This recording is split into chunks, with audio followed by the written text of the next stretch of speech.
True reports में आपका स्वागत है। मैं हूं आपके साथ मुनव्वर आलम। ट्रू रिपोर्ट्स के राइजिंग स्टार एपिसोड 5 में मैं आपके सामने एक ऐसी शख्सियत को पेश कर रहा हूं जिन्होंने सिर्फ 2 अटेम्प्ट में यूपीएससी क्लियर कर ली, यानी 2020 के बैच में वो आईएएस बने और फिलहाल वो विजयवाड़ा में पोस्टेड है। मैं आपके सामने हाजिर कर रहा हूं नूरुल कमर सर को, जो 2020 में आईएएस बने। सर हमारे साथ मौजूद है। सर आपका बहुत बहुत स्वागत है। आप हमारे नौजवानों के लिए इंस्पिरेशन है सर।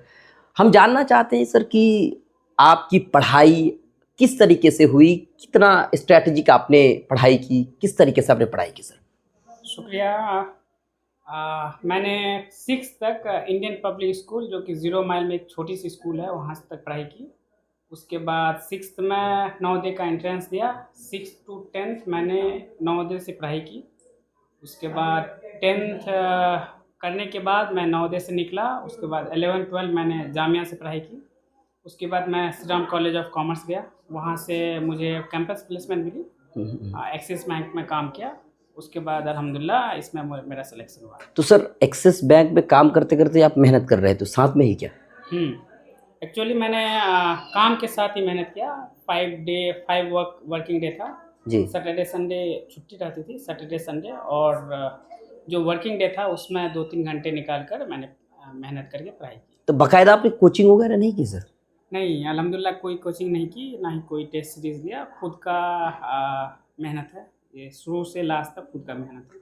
सर 2 अटेम्प्ट में आपने क्लियर किया, ये बहुत बड़ी बात है। और आपने कोचिंग नहीं ली, टेस्ट सीरीज नहीं लिया आपने, जबकि लोग जो हैं, जो बच्चे हैं, वो लगभग 5 साल लगाते हैं से 6-7 साल लगाते हैं और बड़े बड़े कोचिंग सेंटर्स में वो पढ़ते हैं, फिर भी नहीं होता है। तो आपको क्या लगता है कि इसके पीछे का कारण क्या हो सकता है सर? यूपीएससी सिर्फ हार्ड वर्किंग से नहीं होता है। उसमें हार्ड वर्किंग तो नेसेसरी है, उसके अलावा स्मार्ट वर्क, उसके अलावा किस्मत की भी बात है छोटी सी। आजकल रिसोर्सेज बहुत अवेलेबल हैं, उसमें से क्या पढ़ना है क्या नहीं पढ़ना है, ये डिसीजन बहुत ही नाजुक है। उसमें जो कामयाब होता है वो सिलेबस कंप्लीट कर पाते हैं, उसको सफलता मिलती है। इसके अलावा मैंने शुरू से ही सिलेबस देख करके पढ़ाई की। क्या सिलेबस है, उसमें से कहाँ कहाँ से मैं कवर कर सकता हूँ, कौन कौन बुक से मैं कवर कर सकता हूँ, कौन कौन मैं इंटरनेट से कवर कर सकता हूँ। उसके अलावा मैंने टॉपर्स की स्ट्रेटेजी देखी, जो कि फ्रीली अवेलेबल है यूट्यूब में और वे अलग अलग चैनल्स में। उसी से इंस्पायरेशन लेकर के, उसी से गाइडेंस लेकर के मैंने खुद की एक स्ट्रेटेजी बनाई, उसको फॉलो करते हुए मैंने ये काम किया। तो सर अभी आपने कहा कि आपने नवोदय में पढ़ाई की सर, तो कब आपके दिमाग में आया, फिर जामिया पहुंचे, आपके दिमाग में कब आया कि आप जो है एक आईएएस बन सकते हैं या आप आईएएस बनना चाहते हैं सर? एक्चुअली ये मेरे नाना का ख्वाब था। जब मैं 8th और 9th में था, तभी नाना की ये ख्वाहिश थी कि मैं उनको कुछ करके दिखाऊं एडमिनिस्ट्रेशन में। तभी नाना ने मेरे से वादा दिलवाया था कि आप प्रिपरेशन करेंगे, आप अपना सब कुछ देंगे इसके लिए। और अल्हम्दुलिल्लाह अल्लाह का शुक्र था कि मैंने कर दिया। ये बहुत बड़ी बात है सर कि आप जो है कॉमर्स साइड से थे, और कॉमर्स साइड से एक होता है कि पहली बात तो जो आर्ट्स से होते हैं उनके बारे में कहा जाता है कि वो ज़्यादा उनके लिए आसानी होती है, कॉमर्स वालों के लिए मुश्किल होता है। तो आपको मुश्किल नहीं लगा सर? आप बिना टेस्ट के दे दिए, तो ये किस तरीके से हुआ, मोटिवेशन कहाँ से मिली सर? इसमें 2 मसला है। पहली बात कि जो ये यूपी बिहार वाले एरियाज़ हैं, यहाँ पे कॉमर्स और आर्ट्स को नीची निगाहों से देखा जाता है। बिल्कुल सर। लेकिन अगर आप बाहर जाएं, दिल्ली जाएं, मुंबई जाएं या बाहर के शहर जाएं, वहाँ पे ऐसा नहीं है। हर सब्जेक्ट्स इक्वल हैं। आप जिस सब्जेक्ट में भी अगर आप मेहनत करेंगे, अगर उसमें आप अच्छा करेंगे, हर सब्जेक्ट्स में आपको उतनी ही अपॉर्चुनिटीज़ हैं। बिहार और ये जो हिंदी बेल्ट है, बहुत 20-25 साल से ये बहुत स्ट्रॉन्ग ट्रेंड है कि जो भी थोड़े से अच्छे बच्चे रहते हैं उसको पेरेंट्स, टीचर्स उसको मोटिवेट करके साइंस की तरफ लेकर के जाते हैं। बिल्कुल सर, अभी भी हो ही रहा है सर। लेकिन ऐसा नहीं है। आप जिस फील्ड में रह करके, जिस बच्चा को जिस फील्ड में इंटरेस्ट है, अगर उस फील्ड में अगर आप मेहनत करेंगे, उस फील्ड में आपको कामयाबी मिलेगी। अभी हो क्या रहा है कि साइंस में बच्चे जो अच्छे बच्चे रहते हैं, जिसके अच्छे मार्क्स रहते हैं, उसको मोटिवेट करके टीचर्स और पेरेंट्स साइंस की तरफ लेकर के जाते हैं। और इस साइड कॉमर्स एंड आर्ट्स में बहुत ही वीक बच्चे बच जाते हैं, पहली बात। और दूसरी बिल्कुल। बात एक ये यहाँ पे ऐसा माहौल बना हुआ है कि कॉमर्स और आर्ट्स में पढ़ने की ज़रूरत नहीं है। तो जो बच्चे, बिल्कुल। एक तो क्रीम जो अच्छे बच्चे रहते हैं, जो मेहनती बच्चे रहते हैं, जो अच्छे मार्क्स लाए हुए रहते हैं 11, 12, 10th तक, वो एक छट करके साइंस की तरफ चले जाते हैं। कमज़ोर ही बच्चे ही सिर्फ बैठते हैं, बचते हैं आर्ट्स एंड कॉमर्स के लिए।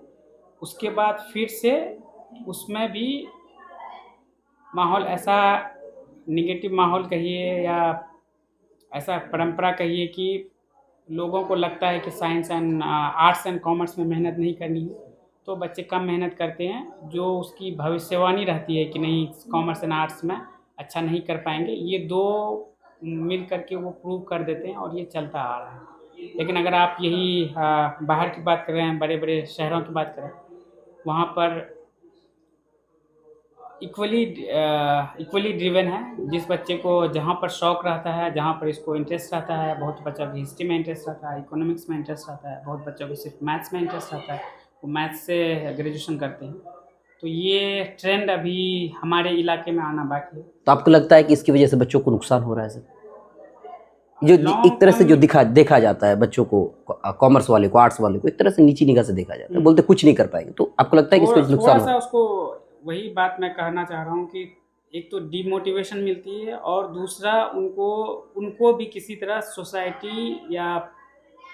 सोसाइटी कहिए या आसपास के लोग कहिए कि ये बिलीव करा देता है इसमें तो बहुत मुश्किल है कुछ करना, और उसको वो मोटिवेशन नहीं मिल पाता है कि यहाँ पर भी मैं रह करके मैं कर सकता हूँ। उसको लगता है, बहुतों को, मतलब ज़्यादातर बच्चों को लगता है अगर ये मैंने ले लिया है तो सिर्फ मेरा गवर्नमेंट जॉब ही एक ओनली ऑप्शन है, इसके अलावा मार्केट में और कोई हमारे पास ऑप्शन नहीं है। लेकिन ऐसा नहीं है। अगर आप बाहर के शहरों में जाएंगे तब तो समझ में आएगा कि हर फील्ड में इक्वल अपॉर्चुनिटी है। हर फील्ड में, जो भी फील्ड आप चूज़ करें, अगर आप उसमें एक्सेल करें तो आपको कामयाबी मिलेगी। आपका सेकंड क्वेश्चन था कि आर्ट्स का बच्चा को क्या यूपीएससी में क्या कोई एडवांटेज है? ऐसा नहीं है। अगर आप अभी स्टैटिस्टिक्स देखेंगे तो यूपीएससी का सिलेक्शन में अभी भी 70% के आसपास इंजीनियर्स आ रहे हैं। ठीक। अगर ऐसा होता कि आर्ट्स के बच्चे को एडवांटेज होता तो ये उल्टा होता, लेकिन ऐसा नहीं है। इंजीनियरिंग के बच्चे आ रहे हैं। उसका एक ये भी कारण है कि जो मैंने आपको एक्सप्लेन किया कि जो अच्छे बच्चे रहते हैं, सोसाइटी उसको, उस साइड में ले चाहे उसका क्या भी इंटरेस्ट हो, सोसाइटी उसको मोटिवेट करके, उधर गाइड करके उसको इंजीनियरिंग साइड लेकर के जाते हैं। एक ये भी हो सकता है। बाकी सी सेट आने के बाद थोड़ा सा इंजीनियर्स को फ़ायदा मिला है, जो कि कंपलसरी हो गया, तो उसके कारण इंजीनियर्स को फ़ायदा मिला है। अच्छा सर, अभी आपने कहा था, अच्छा आपका जो मीडियम था वो हिंदी मीडियम था या इंग्लिश मीडियम था सर? मेरा इंग्लिश मीडियम था। राइटिंग में यूपीएससी में आप हर स्टेज के लिए मीडियम चूज कर सकते हैं। जी। आपको रिटन इंग्लिश में देना है, आप रिटन इंग्लिश में चूज़ कर सकते हैं। अगर आपको इंटरव्यू हिंदी में देना है, आप हिंदी में चूज़ कर सकते हैं। उसमें यूपीएससी किसी भाषा के खिलाफ कोई एडवांटेज या डिसएडवांटेज नहीं देती है। ये बताया जाता है सर कि जैसे हिंदी मीडियम वालों को बहुत नुकसान होता है, हिंदी मीडियम वाले जो पीछे रह जाते हैं इंग्लिश मीडियम के मुकाबले में, इसके पीछे का क्या कारण हो सकता है? इसमें बस मैं ये दावा के साथ कह सकता हूँ कि यूपीएससी किसी भी लैंग्वेज के खिलाफ कोई डिसएडवांटेज नहीं दे रहा है। वो किसी भी लैंग्वेज को प्रेफरेंस या किसी भी लैंग्वेज को वो प्रमोट नहीं कर रहा है। लेकिन बात जब प्रिपरेशन की होती है, इंग्लिश मीडियम के अलावा बहुत कम ऐसे लैंग्वेज हैं जिसमें कि आपको स्टडी मटेरियल तैयार मिल जाएगा। अगर आप हिंदी मीडियम में देना चाहते हैं तो आपको एक स्टडी मटेरियल खुद से तैयार करके आपको मेहनत करके तैयार करके तब आपको प्रिपरेशन करना पड़ेगा। इंग्लिश मीडियम में फ़ायदा यही है कि आपको ऑलरेडी ऑर्गेनाइज्ड मटेरियल मिल जाता है। आपको सिर्फ पढ़ने की ज़रूरत है। आपको खोज करके ऑर्गेनाइज करने की उतनी ज़रूरत नहीं है जितनी कि रीजनल लैंग्वेज में है। इसी के कारण थोड़ा सा मतलब कि यूपीएससी एग्ज़ाम पहुंचने से पहले ही ये थोड़ी सी डिसएडवांटेज है। बाकी यूपीएससी के उसके दरवाजे तक जब पहुंच गए, यूपीएससी किसी लैंग्वेज को भेदभाव नहीं करते। भेदभाव नहीं करती है। अच्छा सर, मैं ज़्यादा क्वेश्चन आपसे नहीं करूँगा, थके हुए हैं आप, रात का समय है। अच्छा सर, एक बात है, गांव से आप गए, सुदूर इलाका है सर बिल्कुल, और गांव के बच्चे गरीब होते हैं सर। जो हमारा जो इलाका है सीमांचल इलाका, अररिया ज़िले से आप आते हैं, जो डूबने वाला इलाका है, बाढ़ प्रभावित है सर। गरीब बच्चों का ये हमेशा शिकायत रहती है कि उनके पास जो है सोर्स नहीं है पढ़ने का। वो हमेशा इस बात को लेकर के कि गरीबी है, इसकी वजह से पढ़ नहीं पाते हैं, अच्छा मटेरियल नहीं मिल रहा, अच्छी क्लासेस ज्वाइन नहीं कर पा रहे। उनके लिए क्या मैसेज होगा कि क्या सच में गरीबी आड़े आ रही है सर पढ़ाई में? देखिए, ये जब से इंटरनेट आया है तब से एक कंसेप्ट ऑफ इक्वलाइजेशन है कि हर इलाके को एक टाइम में सब कुछ पहुंच जा रहा है। 15 साल पहले, 20 साल पहले, मैं और एग्ज़ाम की कमेंट नहीं करूंगा, मैं यूपीएससी पर फोकस करूंगा। 10 साल 15 साल पहले यूपीएससी का सिलेबस लेने के लिए क्या क्या पढ़ना है, क्या क्या नहीं पढ़ना है, ये बहुत मुश्किल डिसीजन था। इसके लिए आपको बड़े शहरों में जाकर वहाँ के कोचिंग इंस्टीट्यूट ने कुछ प्रोबेबल सिलेबस तैयार कर दिए थे और वहाँ पे बच्चे जा कर के पढ़ाई करते थे। लेकिन जब से इंटरनेट आया है, कोई बड़ा शहर, कोई छोटा शहर नहीं रहा। आप घर में बैठे हुए, अगर आपके पास एक मोबाइल फ़ोन है, उसमें इंटरनेट कनेक्शन है, अगर आप कोई ऐसा इलाका में है जहाँ की बिजली नहीं है, आप सोलर से आप अपना मोबाइल चार्ज करके पढ़ रहे हैं।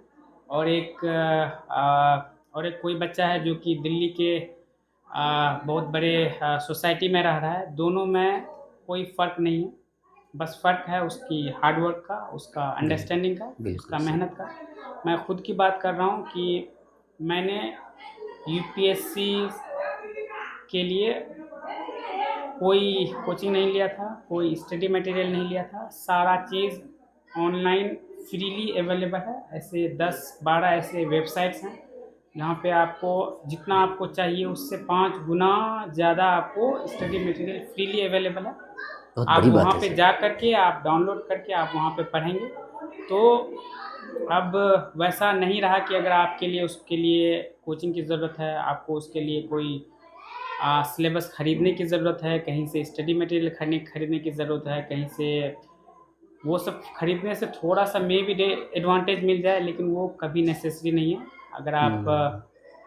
अगर किसी को मसूरी जाने का मौका मिला तो आप जाएँ, आपको पता चलेगा वहाँ पे अभी भी लगभग 30-35% बच्चे जो कि कभी कोचिंग नहीं लिए। अच्छा। 50% बच्चे अभी भी वहाँ पे आ रहे हैं जो कि ऑलरेडी वर्किंग हैं। वर्किंग मतलब कि कहीं पे जॉब कर रहे हैं, उसके साथ सब्सक्रिप्शन करके आ रहे हैं।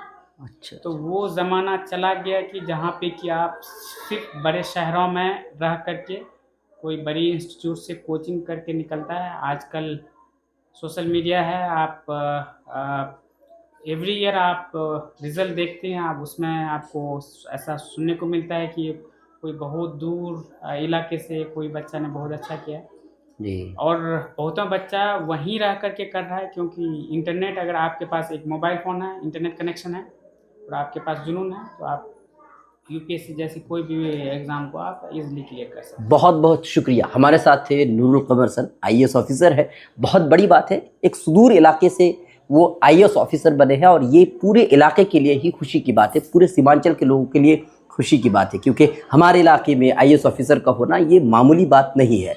और ख़ास करके वो बच्चे जो सिर्फ अपनी गरीबी की दुहाई देते हैं और कहते हैं कि गरीबी की वजह से उनकी पढ़ाई रुक रही है, ये सर ने बता ही दिया क्या क्या तरीके अपना सकते हैं और किस तरीके से अपनी पढ़ाई को आगे बढ़ा सकते हैं। आज तक के लिए इतना ही, बहुत बहुत शुक्रिया। अगर आपके पास भी ऐसी कोई कहानी है तो आप हमें लिखिए, कांटेक्ट कीजिए, हम आपकी कहानी दूसरों तक पहुंचाएंगे।